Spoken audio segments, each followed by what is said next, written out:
So should I be looking at that camera over there?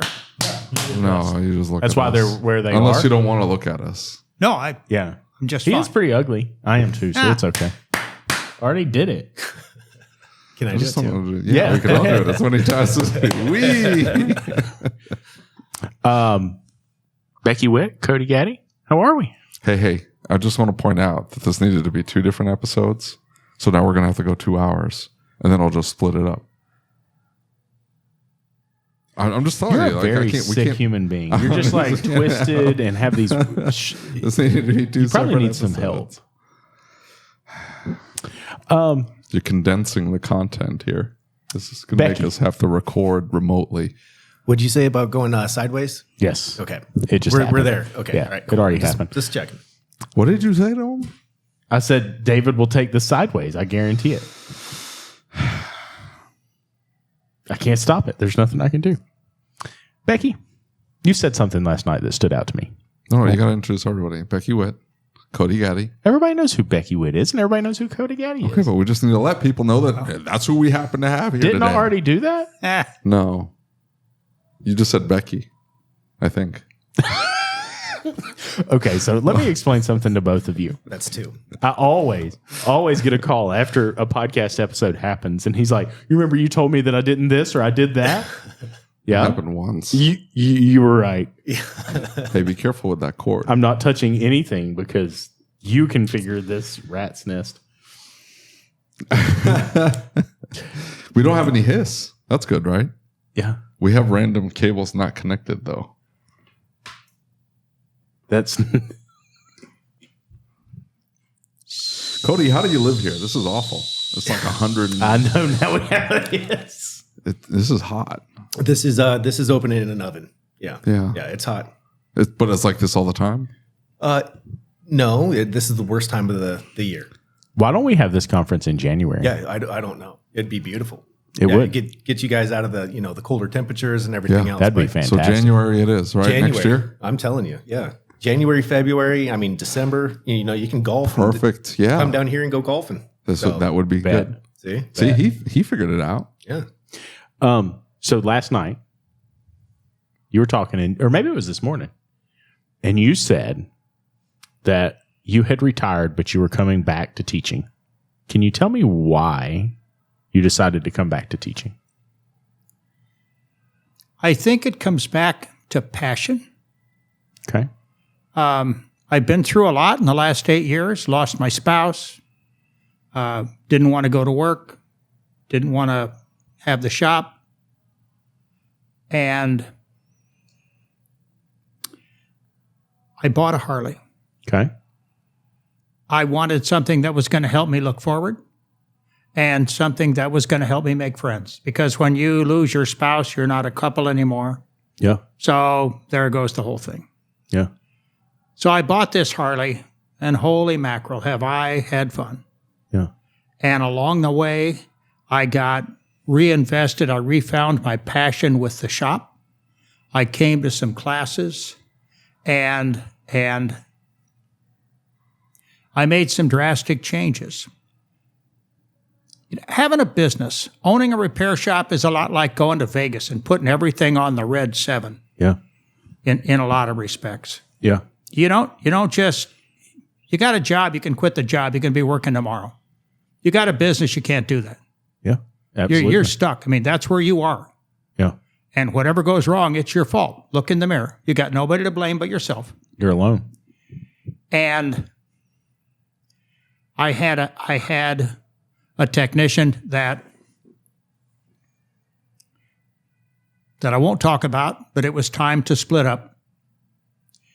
And I don't like to compromise on excellence in the business. Okay. I want to have the best business. I want to meet the highest standards. I want to be the best I can be, and I'm not happy if I'm not. So I run ads, and I got a nice shop. I got well equipped. Mm-hmm. We got good customers. We do good work. And I'm not getting much in the way of responses. So I take a class by Bill Haas, and Bill said, you got to offer something that nobody else is. We'd already gone back to a 4-day week. I got a destination shop. You're not going to find my shop unless you got a compass, a map, and a Sherpa guide. There is no drive-by traffic unless they want to know, how do I get out of this neighborhood? Right. So I'd cut back to 4 days, and business didn't go down. Okay. And then, we don't have a lot sometimes on Thursday, so I figured, well, we'll cut back a little. So when I'm looking at having a new tech, I said, I'll pay you for 5 days, you work for 3. What do you think? I had 30 applicants for the lube tech job. Everybody says, can I come work for you? Yeah. And in the door walks the ultimate technician. Okay. The guy's certified in everything. He's fixed everything from school buses to Camrys. And he is passionate about doing it right. Okay. And he doesn't take any bull. If he doesn't like the way the things are going, he just leaves the shop. He's had 17 jobs. Wow. So I'm asking him, okay, what about this place? Why'd you leave there? He said, because they asked me to put the wheels back on a car that I'm working on and push it outside so I could do a Witt oil change. Oh, my goodness. I know that's not what he said, but it was similar. Right, the vernacular of the technician. Yep. That describing what it is. Yeah. I'm out of here. And he didn't like. There was another shop that is a sort of a franchise, and he said I lasted 2 weeks there because of their ethics. Yeah. Another place, he said I was there 4 hours. Right. There are situations where you have to push a car out. If that car was supposed to leave the night before, hey, I'm giving you 6 hours to get this car done. We roll over into the next morning. I've got a waiting oil change scheduled. That lady expects to sit in the lobby and wait. You didn't finish the car. That lady still needs the oil change done. What are we doing? You doing it on the ground, or you want to roll this thing out? That's the conversation I'm having. You didn't hold up your end of the deal. You can get all pissy with me all you want, but you didn't hold up your end of the deal. Parts were here. You just didn't get done. Now you could say, oh, rust, whatever. I don't care. Now, the situation is the situation. The car was supposed to leave. It didn't leave. It's still sitting there. Wheels are off.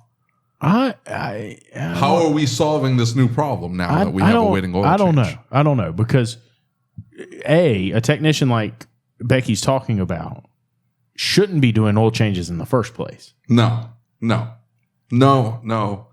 You can take that. You can stick it up everybody who says that.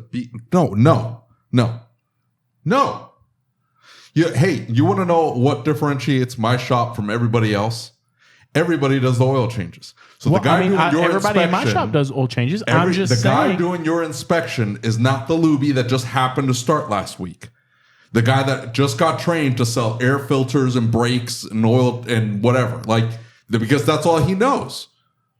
That person is an experienced, well-trained technician. That's the person doing your oil changes. That's the person doing your inspections. I don't know how fiscally responsible that is. How am I supposed to sell work if they don't? How am I supposed to find needed work if they haven't been trained on? The only thing I'm going to train this oil change guy is how to find work at that point. And if I incentivize it like everybody does, what do you think they're going to find? Whatever you've incentivized them on. I can't disagree with that. Do you agree with that? I couldn't be more far apart. Okay. I mean, I agree if you incentivize for a specific thing, that they will tend to find the specific thing. I don't believe in incentives. I don't either, right? And I'm trying to get away from them as much as possible. No, you're not. It's just a sack of lies there. Well, I'll tell you what I did. I eliminated Witt oil changes. I eliminated all Witt jobs. Yeah. What I found was, hear me out. What I found was, this is during COVID, see? So COVID says you can't come in the building. Yeah. Fine. They locked down the whole city of Lincoln. Yeah. You can't do anything. And I called the mayor and I said, we have to stay open. We're an essential business. They said, why is that? I said, because if the doctor's car won't start, they can't get to work. Yeah. Boom. Okay, you're open. So what I found out was, as I analyzed the business, I realized the people who wait for the oil change don't buy anything else. Yeah. They want to get going. Yep. So what I've done is I've created an entire class of people who come in to have me make no money. Yeah. Then what I found, as I looked at this closer, everything that we recommended, they've already had done someplace else. Yeah. Well, this is interesting. But that might be true of some of your waiting customers. But I would challenge you and say that we have customers that buy newer vehicles, 20,000, 30,000 miles. They come to me for an oil change. How much work am I going to sell on 20,000? I'm not. But here's the other thing I can do. I can present them what they need, and let's game plan this. Let's take a parts deposit. That's what we do. I'm not going to sell them. They're waiting. They're not going to stay unless it's a dangerous situation, in which case, if I haven't seen the vehicle, I'm not taking it as an waiting oil change. That's number one. I have to know you. I have to have seen, and I will fight with a customer. I have recordings of me fighting with customers going, I'm sorry, I can't look at your 2001 Ford Taurus while you wait. That's not happening. I've never seen you. I don't know this vehicle. I need to have a history with this vehicle. That's what I told the lady. She got really mad. You mean you're not going to take my business? And I'm like, I'm sorry. It's just not going to happen. Anyway, so this is a vehicle that I've seen before, that I know the history of. And then I will take the waiting oil change. And the other thing too is if it is a dangerous situation, then hey, I'm going to Uber you home, or hey, I'm going to give you a loaner. We're going to figure out a way to get this vehicle fixed for you. You are waiting. You're not driving away in this vehicle. It's dangerous. And then the other thing too is if it's something that can wait, let's schedule this for next week, when you can drop it off, or we can arrange a ride for you. And I will take a parts deposit that makes sure they come back, because they're in it for half the repair bill. Sure. Approximately half the repair bill. I don't take a lot of waiting oil changes, maybe 2 or 3 a week. I can't eliminate them entirely. They are a pain in the rear. But I'm just specifically dealing with this technician who decides he's going to walk out because I'm telling him to push the car out. I wouldn't have told him what to do. I wouldn't have said, put those wheels back on, push the car out. I would have said, here's a waiting oil change that I scheduled next morning. What are we doing about this? And he needs to figure that out. Figure it out. Yeah. How would you deal with it? I come to you. You're the superstar tech. So how I would have dealt with that is, because that's exactly how, when I was still in a shop, they would hand me here's a waiting oil change, whatever work that I'm doing. We didn't have assigned bays. So if the alignment rack's open, I'm using the alignment rack. If there's not a scooch up on that mic just a little bit. Sorry. But you can slide it forward. If there's if another rack is open, because we didn't have assigned racks, or like the alignment rack or anything like that, I'd jump on the alignment rack. If all three of my bays are filled, again, which ones have wheels on it, which ones can be pushed out, super easy. It's literally a 5-minute thing. You know what I mean? But to be not handed a oil change, that's not a waiting oil change. That's not any shop that I've ever worked in. I had to figure it out. I don't do a lot of waiting stuff. I have I think I have 3 waiting spots a day, and they don't overlap, and they're all in different spots. There's one, I think there's one that can overlap, but I have them set up for the 2 technicians that could take a waiting job. None of the big stuff can take waiting jobs. You don't even have a waiting area. I've got a very small one for that. He built for that reason. He built a huge shop. I mean, this thing's enormous. You could fit an amusement park inside. It's a fun house. It's a giant fun house. It is kind of fun to work there. No, it's not. Let's not say that. It's cool to go into. I don't know about shop life. Anyway, so he's got 3 chairs in the front, and that's it. How many shop owners would have built that shop, put a freaking aquarium in the front?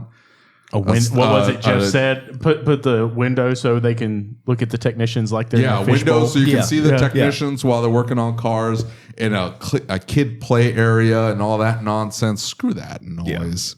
I would have had 1 chair in there, just one. I have all that. Do you? My waiting area is 12 by 24 feet with a 3 by 3 foot window so you can see the technicians. Really? You have waiters, you said. I know. I built a place 29 years ago. Oh, yeah. I used to do 12 waiters a day. So I know all figured about it out in less than 29 years. Hey, this is some sofa, nonsense. I got a love seat. I got a kids area. Listen, my text would be in the kids area playing. Okay, that's what would happen. That's exactly what would happen. Yeah. I used to have a landline in there when we first opened up because not everybody had a cell phone. You still had the yellow pages back in that day, didn't you? Yeah, we did. You know, and we talked a little bit this morning about some of these situations, right? Because the thing that I think we forget about, because David, you say, well, I wouldn't accept that. It's his fault that he didn't get done. And so I'm thinking about the people. I'm just worried. Would you just shut up for a minute? I'm just saying. I'm worried for. Don't misrepresent what I'm saying. I would have seen it as a red flag that the guy's got a short fuse. Is all I'm saying. The guy's got to get upset over that. But hang on. I need a problem solver in my shop because it is constant problems in my shop. I need somebody that can look at things. That's okay. I understand. Folks, this is an exact representation of what David is going through in his life right now at this moment. David's got some shop problems, so it's boiling over and it's coming out on the podcast. No, I don't have shop problems. I always have shop. The shop is a problem. The shop is the problem. My problem right now is that I've got a missing leg on this thing and have spent the last 16 minutes looking for a solution to this thing flopping around on the table. Just hold it. This thing's heavy. So here's my thought. Is technicians are human beings. They're not machines and they're not robots. And they can't be programmed to do a specific task over and over again the same way. They have emotions, they have feelings, and every day they encounter something different and they feel a different way and they respond a different way. And sometimes a job doesn't go, we were talking about this last night. Mm-hmm. A job doesn't go according to plan, right? I can't in my heart of hearts jump on this bandwagon of saying, I know that job didn't go the way you planned. What are you going to do to fix this? Right? I don't feel right about that because there are things that happen and we have days that we don't feel like doing it. Right? The problem is still there though. It has to be resolved. I understand that, but I'm saying that I'm not somebody who's going to come out here and scream and yell at you. I didn't say scream and yell. You scream and yell about everything. I get animated. You sound like my wife. Why are you yelling? I'm not yelling. I can show you yelling. It's not this. I'm going to see how that works later. That's what I tell her. I said, this isn't yelling. This is just animated. You'd be great in politics. Animated. Yes. You just animated. Yes. Yeah. But you know, and I, in a lot of ways, and David and I were talking about this last night, I resonate with what you're saying after you lost your spouse. Like, because I'm watching my dad go through that right now. And that's not easy. No. Right? My dad was my dad was with my mom for 57. Right? And so it turns everybody on their head. And there's no avoiding that. And so Cody and I and let's see who all was there last night. Cliff, Cody, Andrew, your wife. Yep. And I'm missing somebody. Kip. Oh, Kip. Yep. Kip was there. And we were talking about exactly that. We were talking about like life happening and life going terribly wrong and things not going the way that we expect them to go. I noticed something, Becky, about you when you came back into ASOG and you got involved in ASOG, because I saw you, especially the people who were like really going through it. I saw you jump in, and that's when you started making the post, and that's when you started. There's a lot of people going through a lot of rough stuff in that group, right? Do you think that mental health aspect plays into that, right? The stress, the pressure that pushes on those people after a while. Do you think that is that a dangerous situation that they get into as far as shop ownership? There's no question about it. You got everything on the line. And you know, the biggest enemy that we have is the person in the mirror. Yeah. And the main reason for that is we're all fix-it people. Yeah. We think we can fix everything. And there's some things you just can't fix. Yeah. There's times that your spouse dies, you ain't going to fix that. Right, for sure. You know, your kid turns out to have some dread Chinese disease, too young or something, and you can't deal with that. Right. And the worst part about owning a repair shop is having problems that can be solved, but you're either too bullheaded to do it, yeah, or you lack the belief. Yeah. You know, to do what I did in a number of situations is something that very few people would be willing to do. Yeah. I when I said I'm going to go to 3 days, what are your customers going to say? Yeah. And what are they going to say when you said, well, not only am I going to 3 days, we're going to start knocking off at noon on Wednesdays. Yeah. Because we've already worked too hard and Right. it's time to quit. Yeah. I would go to 2 days. I wouldn't care. The problem is you still want to get at least that would put an immense amount of pressure on the productivity. Everything would have to be. Everything has to go smooth. And not necessarily smooth, but because things never go smooth. Yeah, no. But you need to have your systems in place that everything has its place, everything has its time, and everybody's hitting their times, their beats. Like, hey, this got pulled in on time. This thing got done on time. This thing got pulled out exactly. Nobody knew. Nobody stopped to go, I'm going to stand around. And I just couldn't. The stress of the pace. Not that you're rushing. I'm not saying that you're rushing. But again, it's 11 o'clock. That means X, Y, and Z has to be done because it's 11 o'clock. Because we don't have an extra day. We close tomorrow. You see what I'm saying? I couldn't do it. I'd lose my mind. Would that add more stress to you? Oh yeah. What about you, Cody? What? Oh, I know what David's saying. I mean, it would totally add a whole nother variable for myself. So would it be less stressful, or would it take away some stress because now you have 4 days to figure it out, or 5 days or whatever for your time off?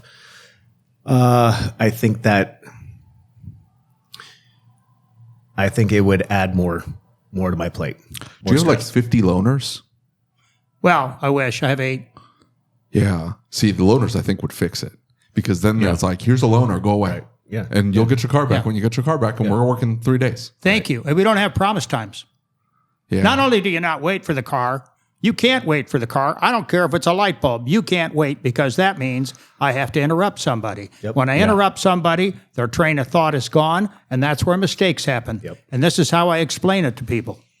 I need my car back by 3. I really tell them this. I hope you get it. Here's the keys to a loaner car. It's going to get done when it gets done. Yeah, get someone to get And no car is done. No car goes out of this shop until the guy doing the work is satisfied Yeah. that it's right. How much pressure do you put on build hours? None. So none None. at all. We don't. You guys are talking about pressure. We don't have any pressure. Okay. We don't. We're not like that. We don't have deadlines. Yeah. Buildings paid? What? Your building's paid? No, I rent it. Okay. Been in the same place for 29 years. You don't own it though? No, I rent. That would freak me out a little bit. It doesn't freak me out a bit. Is it super cheap? Because it's in Nebraska? Well, because it's a manageable expense. Had I taken out a loan to buy the building in the beginning, I wouldn't have had the money to buy the equipment I got. Okay, sure. I got a 10-bay shop. I got 10 rotary lifts. I didn't buy anything cheap. I had the whole building rewired. Yeah. I had a waiting room built 12 by 24 with an office upstairs. Mm-hmm. I mean, everything is super deluxe at my shop. Yeah. And I couldn't have done it if I'd have had that overhead of trying to pay for that thing overhead. So I just said, well, okay, fine. See, that's your problem. You decided to build that stupid shop. Yeah, that is a lot of my problem. You're the other part of my problem. So how do you manage that then? Because, and I say that because... No, would you shut up for a damn minute? You were so annoying. You were like the most annoying human. I woke up this morning and I said to myself, Lucas, you just have to make it through the day without knocking his teeth out. You are not doing well right now. Is that a daily reminder, or is that it's a kind of daily reminder? But I woke up at 2:20 this morning and said that to myself and couldn't go back to sleep because I thought this is going to be a challenging task. I don't know if I'm up for it. Could you just shut up for 5 seconds? Like, I mean, I swear to God, it's like talking to my wife. I'm in the middle of a sentence trying to say something, and he has to jump in and say it, and he breaks everybody else's train of thought just because he has to say this one thing. The pig was pink. Who cares, David? Shut up. I guess here's my thing. Is because I am under that financial pressure to be able to make ends meet, right? Because I've got the building, I have the loans for that, and I put all new equipment in it, right? Lots of expense associated with that. I want to pay my people really well. And I'm not paying them as much as I would like to pay them, but I'm trying my best to pay them well. I'm trying to offer benefits. I'm trying to offer an environment that is a good environment for them, right? And if I don't put pressure on build hours, they slide back, right? And it begins to decrease. And if I do put pressure on build hours, it's less comfortable for them and me. So how do you balance that? Well, when I say you don't put pressure on people, what you do is you take pressure off. Okay. So the first thing is, how much work can you take in a day? I took a look at the last year. I looked at the total number of jobs we did, Okay. total number of hours we billed, Okay. and I divided that by the number of days we're open. Okay. That's how many days, that's how many cars we take in. Okay. So that's the nut. Right. All right. So now you write the ticket when you take the appointment, Okay. and then we look up ahead of time the add-ons, the engine air filter, the battery, the wiper blades, Okay. and we have those part numbers written on the ticket. If we know that they're coming for a certain thing, like the operation calls for a cabin air filter, that's pulled ahead of time, that's in a little basket. Okay. So I got 9 baskets. Parts pulled. It says PP number 3. Parts pulled, basket number 3. Okay. I've got 100 air filters. I only do 2 makes of cars. So there's your head scratching time is reduced by a whole bunch. Yeah. Because you've probably already seen most of this stuff already. Right. And I You don't do 2 makes of cars? Oh yeah? Don't tell me you do more. Sure. Wait. Okay, I do 4. So are you happy? I do 4. Honda, Acura, Toyota, Lexus. That's 4. Right there. Boom. Oh, I'm sorry. That's your hurt shoulder, isn't it? Yeah. But when you look at it's taking away pressure because I'm not taking things in that are outside of our field of expertise. We are highly specialized. Yeah. You got an 01. I just had one. I had an 01 Lexus urban assault vehicle, this giant 22-cylinder land earth roamer thing that has tires that weigh 75 pounds apiece. I couldn't ask my guy to lift those tires. Yeah. We've ordered a wheel lift. So we'll be able to lift things using air pressure. But I couldn't complete the job. So I had to tell the owner, look, I couldn't complete. He wanted a 5-tire rotation. I said, I'm sorry, I can't lift the tires. I gave him a $125 refund because I couldn't finish the job. Yeah. So if something comes up that we don't do, I just have to say we don't do that. You need a head gasket, might need an engine. I'm not set up for that. So I don't know how much you know about Cody, but Cody's background was very, very different from that. It was you were in a chain shop. Oh yeah. And it was extreme pressure, nonstop. Yeah. Volume. I mean, Right. that's the nature of the beast. Car count. So like I hear what David says sometimes, like how do you, because that's a 1 in a million. Your shop's a 1 in a million, right? Yeah. When you hear her talk about that, what does that? I'm like, where are you at again? I know. Are you hiring? That's what everybody says. What I hear as far as that, man, yeah, taking the pressure off. So the main shop that I was at for 14 years, super high pressure, super high volume, flat rate, and so didn't help having keys to the shop. If there's work there, if there's cars there, I wanted to be there. I'd be there at 6 o'clock in the morning. I'd stay till 8 o'clock at night just to get these vehicles done. And then management over time becomes accustomed to that. And The harder you push, the more they expect. Oh, they just expect it. And then you're unappreciated. So taking like Cecil's class this morning, like really touched on a lot of things, and it was appreciation. But to hear all this and to take that pressure off and loaner cars and everything like that, man, definitely a more relaxed environment. And then having that time off with the family and everything else. If I could make the money that I needed to make to survive and my family be comfortable, and less amount of time at work, that's a no-brainer.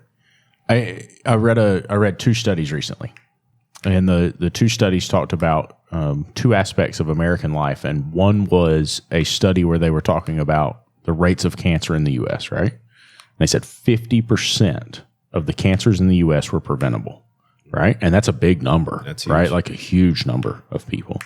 And they said stress, work-life balance, right, is a big part of the stress. They talked about what we ate, about smoking, about drinking, about all of these things, right, that affect that. And so I think about, is there an impact on our people when we push that hard? In the long run, I think there is an impact, and I think it's right. And so then the other study was talking about that Americans have slowly been squeezed into this box where we all have to work. It's not just, a lot of times we think it's just technicians or just in our field because it's what we see every day. But a lot of this is all Americans, right, pushing this hard. When everything was going on with Mom, I was talking to the people at the nursing home they had put her in, or the recovery center, whatever they call it. And the girl at the front counter was in college, and she was trying to become an RN, right? And she said, just to make ends meet, to be able to buy food and rent an apartment, I have to work 60 hours a week on top of my schooling. And I said, well, how do you do that? She said, well, I'm the front desk person here every night, 6 days a week. And then I go to school during the day.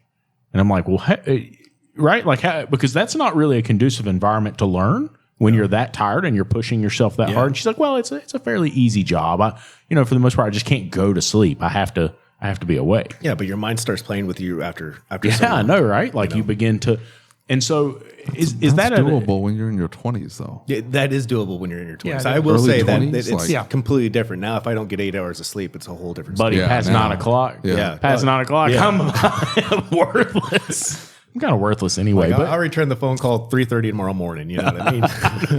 When they say stress and work-life balance, I think that's more of the lifestyle you take on if you push yourself too hard.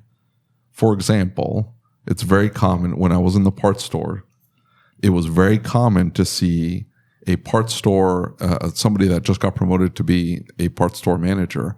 All of a sudden, you're expected to work 60, 70 hours a week. You fill any shift that can't be filled, you're there. You're working open to close many days. If you're shorthanded, whatever. You have to make sure somebody's there. And if you can't find somebody, that person's you. Yep. And it's very common to see them all of a sudden gain 20, 30 pounds. And it's because it's lunchtime. You just go to the drive-thru and come back. It's quick, it's easy. Yeah, you eat in your office because you have to go back to work, or you're eating at the counter. And you take on all of those good habits. I'm going to go exercise. I'm going to eat healthy. I'm going to pack my lunch. Yep. All those things go out the window because you don't have any time anymore. Yeah. It's 70, 80 hours a week. You do what you have to. And all that shift in lifestyle is what then causes you to get unhealthy. I don't want to mislead anybody, but I lived that way for years. Yeah. My standard was 60, 70 hours a week. Right. I didn't just go to this 3-day thing from the get-go. I watched, and ASOG has kind of changed my perspective with everything. And the reason I bring that up, because you're a moderator, and being a moderator in the group gives you a whole different perspective of like what these people are going through, right? Like you see it completely differently because you can because you have to watch everything that happens, and you see like trends in specific people, and you see how they act and what they act. And you'll figure out that a lot of times that when somebody is a bad actor, they're going through something. They've got something going on in life, right? And so one of the things that I picked up on is techs were really frustrated with shop owners, and they felt like they were like bad people, and they were taking advantage of people, and they were doing this and they were doing that. And what I began to see is it wasn't that at all. It was that they finally found a little bit of help to help them get the business situated. And so the minute that the pressure came off, they found that advisor, they found that technician, and they were handling things in the shop. The last thing that owner wants to do is go back into the fire, right? And so they continue to put more and more pressure on their people, and they're making money, and life feels great. And it's like wonderful for them because they're stacking cash, and they become completely disconnected from their people. They don't understand what they're going through. That's one of the problems I had with one of the coaching companies, because they were talking about having people do things. And it's like, nah, dude, you don't understand because you've not been on the front counter in so long. You don't know what it feels like to say that to somebody. You don't know what it feels like to be that tech and somebody say, stop what you're doing. Do this oil change right here, right now. it's 4:45 and I know we're overbooked and we can't get it done. You don't know what it feels like to be that person, right? And I think that we lose that human element and we can get ourselves in trouble really quickly. And I think that's a lot of what's caused the reputation in the industry from technicians. It's not that the owners are bad people. It's their perspective. It's how they got out of the fire, and now all of a sudden it feels really good, and they just don't think about how. Yeah, they lost touch. All right. Are you ready for me to totally blow your mind? I got one more thing to talk about. Yeah. I changed my entire perspective after COVID, and I said, I will no longer run the business to please the customer. Yeah. I will now run the business to please the workers. The workers come first. Yeah. The customers come second. The whole idea is no business will ever have happy customers till they first have happy workers. I agree. So you look at the things that tick people off. Interruptions. Doing stuff that doesn't make sense. Yeah. Selling things just because you can sell them, not because they're going to benefit the customer. Right. You know, it's like you need your thermothrockles cleaned. This is really important. It's not. You don't even have thermothrockles, but we're going to clean them anyway. Right. And it's going to be a high profit item for us. Yeah. And when I started doing this, the interesting thing was the customers really responded. Yeah. They really think this is really cool. I bet they respected you too, as far as how you are taking care of your employees. And what's really cool, I've got 8 loaner cars. They're all full of gas. Yeah. And I tell the customer, all I ask is that you bring it back full of gas. Yeah. That's all I ask. There's no extra charge. It's all built in. And they all come back full of gas. Yeah. Yeah. Mine didn't. And Mine didn't. But see, you know this what we is, started doing is $50 deposit. And I told them, You know- hey, $50 deposit. If you have shop loaner, you I just have open. shop loaner. Do you have the dongles that go in it so it I shows don't you if have it's the full or dongle. not? No, I don't have the dongle. So what I thought, I take a $50 deposit. We put it in shop loaner. They paid the $50 deposit, and we say, hey, you bring me back a receipt showing that you filled this thing back up with the $7 in gas that you say you're gonna use. They never, by the way, ever use. I just went to work and back. It was like 4 miles. No, it somehow ends up being $14 to $25 worth of gas. Anyway, they come back with a little receipt, and I give them back the $50, or I apply it to their bill. That's it. That fixed it. Anyway, I don't have nice customers. You're in Nebraska. That's your problem. What you need to do, You got to train your customers. Is that what it is? People are nice in Nebraska. You know, you understand. They're really nice in Nebraska. You're exactly right. The people in Nebraska are very unique people. I could not do what I'm doing in a lot of other places. I don't think what you're doing is that radical. The specialization, I think, alleviates so many problems. I think that's the huge part of this variable right now is the specialization. Where you're at. There's a lot of specialized shops that don't have it set up the way she's got it set up. But you all of a sudden you don't have to buy all this extra equipment. You can have OE scan tools, and because it doesn't cost you that much, and everything can be tailored around just these vehicles, and then you can keep some inventory because you know exactly what part numbers. That's right. And everything can be hyper focused to these models, and the training that you send your guys to is also hyper focused. That alleviates a lot of complexity. Yeah. A lot of complexity. And when they call for, hey, my car's doing this, it's like, okay, I know exactly what's going on because it's the same 7 things that go wrong on these Toyotas, and that's it. And so it would work. It would not work where you're at necessarily. I don't think it would work where you're at. I don't think it'll work where you're at. It might work where I'm at. You might have enough. Lincoln's volume. not that. It's a big town. I mean, there's 300,000 people. It's the university's there, and the state government's there, and there's a lot of people driving Hondas and Toyotas. Yeah, and this is important because the demographics that I want are the people who are practical people. Mm-hmm. They think ahead. If you have a depressed economic area, they're incapable of thinking ahead. Yeah, it's a good point. They can't do that. So you can't sell maintenance to a poor person because they don't think that way. Right. They're just trying to Successful survive. people think that way. Yeah. And when I look at who's going to get a loaner car, because I don't give everybody a loaner car, I have to have a relationship. You alluded to that. Yeah. That I need to know the car. So I need to know the customer. And I just look at their address and I ask myself, do they have more than I do to lose? Yeah. Yeah, for sure. So if they do, they get a car. That's a good point. That is a very good point, actually. What's the sketchy street in Phoenix? Is it 12th Street? I saw some video. There were prostitutes walking up and down. They're somebody was just like, this is just 12th Street on a Monday morning in Phoenix. Like every corner. Yep. So not 12th Street in Phoenix. You head right down or there. 12th Street in Phoenix. It depends on how you look at it. Take David down there and leave him. Don't do that. I wouldn't make it. It's not prison. He wouldn't make it there either. There's a good chance he's headed there, but he wouldn't make it there either. It's going to be club fed. All right. It's a white collar. So prison. back It'll to be fun. this motivation thing. Yeah. I believe that you cannot motivate people, not permanently. Mm-hmm. You can only remove the I agree. obstacles that demotivate them. Yeah. And there's science to support that. There's science to support that. We have a video that says that. Well, my next little venture on this. By the way, if you've been following my little deal, I've done a masterful job of doing photography work to add to my information.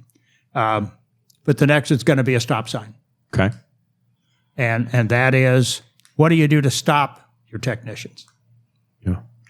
And how can you avoid that? Okay. So What do you mean? Yeah. So stopping as far as stopping them. I mean, in my case, I've got my guy works out of 4 or 5 bays. Okay. So you don't have to put the wheels back on a car to do an oil change. Sure. You Just can slide just over to the next car. you just walk away from it. Yeah. We've had cars that take up a hoist for weeks where we couldn't get parts. Mm-hmm. So they just hang there. Yeah. Another thing that I do, I'm a Napa Auto Care Center, and the people who bought the Napa store about 3 or 4 years ago have been friends of mine for years, and the guy really gets it. Within 1 mile of my shop, I've got a Napa store with $4 million inventory. Once a week, they send a guy, and we talk about. I give them a report on. Here's your missed sales. Yeah. Here's what you don't have. Yeah. And so that they've got, when I need Akibono brand brake pads, boom. They have them. I need a Denso AC compressor, boom. Yeah. And I only do quality stuff. Only quality. None of the junk parts. I don't do any junk parts. Yeah. My last lesson on that, I had to put on a starter for a guy with an Acura. Lasted 3 days. Oh, man. And it was premium brand. I go, not doing this anymore. Yeah. Yeah. So I have great inventory, and I romance the drivers because I have a whole arrangement of goodies, Yeah. junk food, designer water with our company name on it. I tell them it's from a fresh hose. and I let them know that I care about them. Yeah. And that they fight over who gets to deliver to us. Right. And they tell me stories about how they're mistreated by other shops. Yeah. I can believe it. I can believe it. I don't know why shops do that. I don't either. It's the I stupidest mean, thing it's in the just world. it's It happens crazy. all the time too. I know. And they go to all these shops. So it's like, man, Yeah.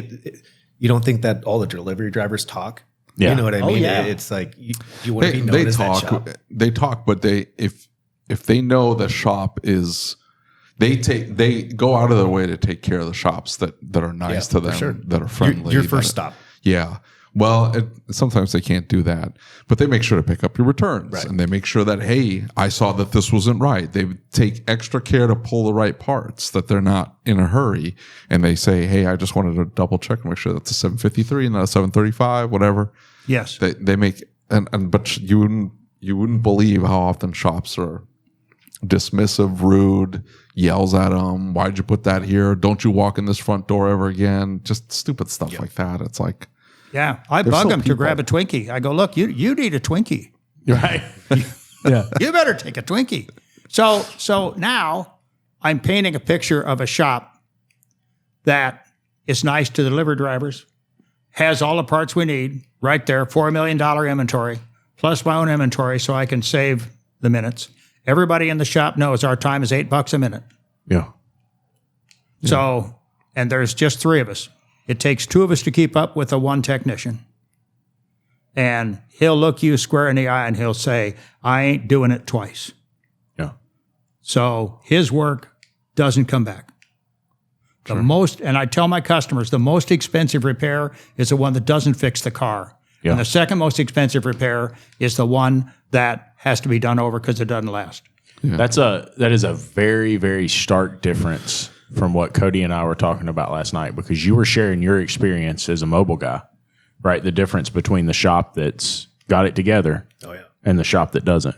And you and I thought it was neat because he was talking about the fact that, like, hey, the ones that don't have it together, the ones that are a pain in the butt, probably don't get the same level of service that, in a respectful way. I'm not saying you're being disrespectful. No. But that's how it is. I mean, the shop that's really, going above and beyond and everything else, if they're struggling with something, it may turn into a teaching moment, right? Yeah. If they're willing to listen and because I don't want to talk to deaf ears, and the shops that or the technicians that are at these shops that I may be younger than a lot of the guys, so they don't want to listen to somebody that, I'm not sitting here saying I know it all, but if I can point them in a direction, let's use this as a teaching moment. If they don't want to listen and they walk away and they're rude and everything else, all right, you guys want to charge me, or you guys want me to pay, or you guys want to pay me for diagnostics. I'm not using this as a teaching moment. I'm going to figure this out, but you're going to get charged for it.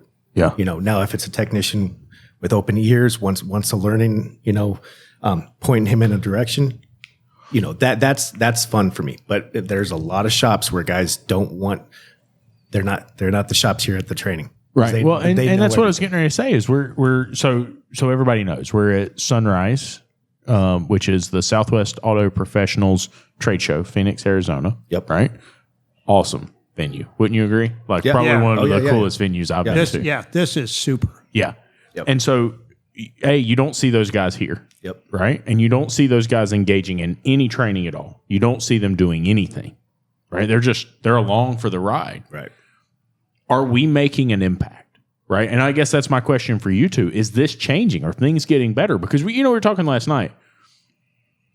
Within ASOG, within the Changing the Industry Facebook group, within the things that everybody came together and tried to do, the training events, we started seeing some shops raise their rates, and because they raised their rates, they paid their people more. They made decisions like you did to treat their people better. And so more technicians that were good went to those shops, earned more money, and the other technicians started to figure out. But is it enough? Is it making an impact, you think? I think we're making an impact within our group. I can tell you right now, as someone who has been on internet forums for IATN days, huh? IATN. Yeah. Oh, I went through hell on IATN. Yeah. I would put out an idea and I'd just get attacked. Yeah. The day that I put out that I was changing batteries based on age rather than testing was the day that the whole thing blew up. There were 325 posts in that thread. I was called That's a very specific number. And a thief. She remembers. Oh, yeah. Yeah. Yeah. Well, I mean, I don't know if you know this, but my Who was arguing with that? It's 4 years. Okay. Here in Arizona, no. Three. All the technicians argue with that. Batteries. That's what kills them. The technicians were arguing with that because I'm taking out a battery that's under warranty. It's got a 5-year battery. How can you take that out? You're taking advantage of people. What's the matter with you? Until, as I was actively in training in that time, every time I did an event, at the smoke break time and at lunchtime, I got cornered. My wife's car croaked, and I'm a believer now in this 36 month. I said, the guarantee is by the marketing department in the first place. It's not engineering. And in the second place, it has to fail. The whole idea is for it not to fail. Yeah. That's the whole idea. So the happy medium is, and you're going to say, well, you can change one every day. Thank you for being impossible. But the whole idea is we want to do what we can do that's reasonable to keep that car on the road so it doesn't fail. Yeah. So you treat your customer like she was your pregnant daughter. Yeah. Like she was your frail mother. That's how you look after people. Yeah. I agree. Well, and the groups are known to be like that. ASOG was like that. And I don't know if y'all know this. This jackass is like a wolf in sheep's clothing or something. I don't know what the deal is. He's not who he acts like, okay? That's the deal. And so when I joined ASOG, it was right after ASTE, which is now the ASTA Expo, right? And I'll never forget this. I joined because I realized I had no clue what I was doing, right? I went to that Rick White class, and I went to a Malin Newton class, and I'm like, uh-oh. Turns out it's not the clients that are the problem. It's not the cars that are the problem. I'm a effing idiot. I don't know what I'm doing. I don't know how to run a business. The reason I am poor, the reason I can't feed my family, the reason I have to work 70 hours a week is because I'm an idiot, right? Plain and simple. So join ASOG, and I asked a stupid question, and everybody chastised me, right? It was terrible. I took every kind of ash chewing you could imagine. And this jackass sends a message and says, hey, don't listen to those people. I went through a similar thing. Here, why don't you try this? And he helped me for like 6 months, and then he turned into an asshole. So that's where we are today. Under there, huh? Yeah. And so I think in a lot of ways, that's the reason that I push so hard with Dutch. I push so hard with Wendy and everybody else in the group to change, was because I didn't ever want, the groups can't be a place where you can't ask a question. It needs to be a safe place. Right. Yeah.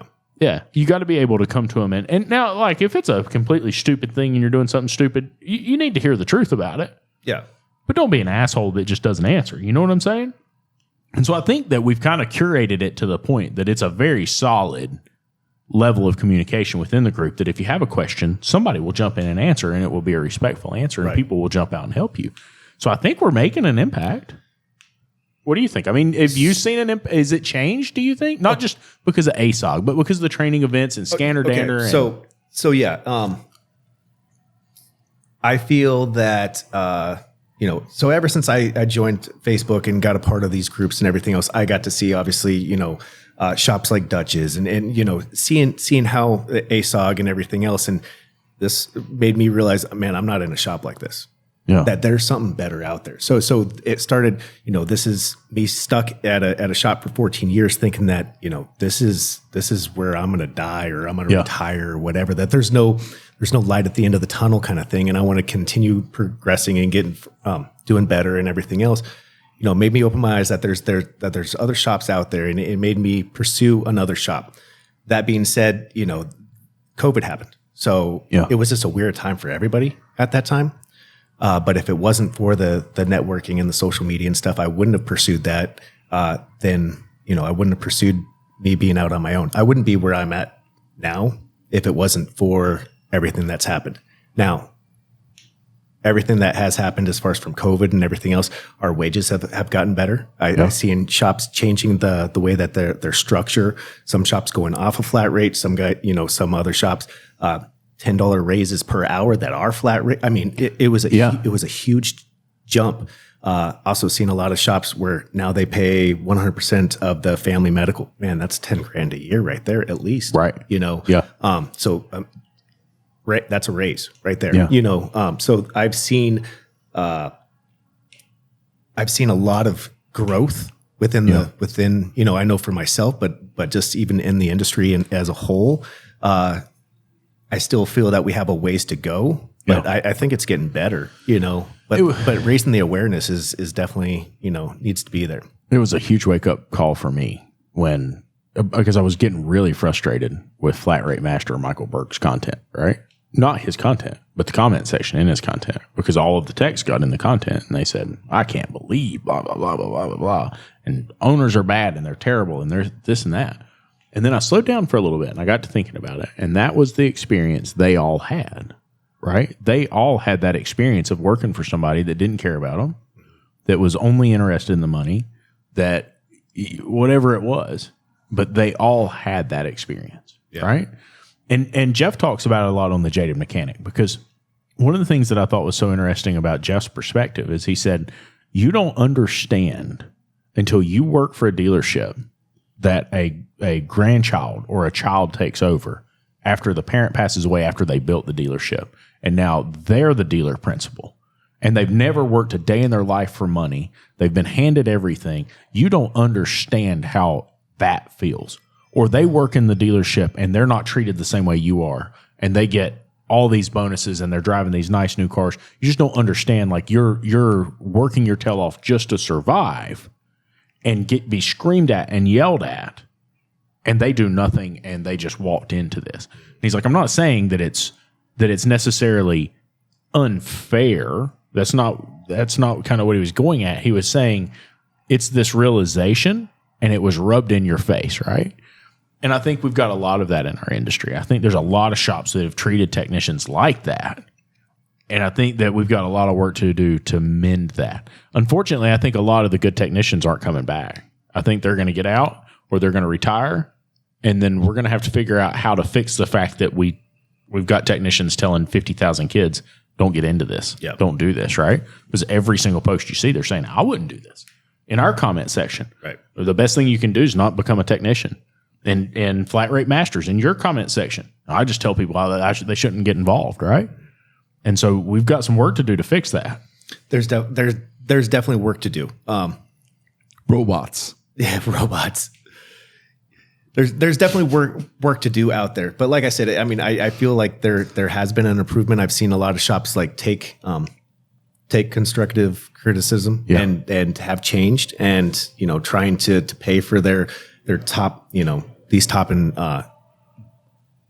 employees and amazing technicians and stuff, and really appreciate them. And that's not going to, there's still a lot of franchise companies or nationwide companies and everything else where you're just a number. So same with like going to a dealership and stuff. So there's really going to be a lot of technicians and stuff that are still going to have a bad taste in their mouth because they're not going to change. Right. And they're not seeing anything different than what they've ever seen before. No, they're going to keep doing business the way they're doing business. I'm really glad to see that people are listening to folks like you.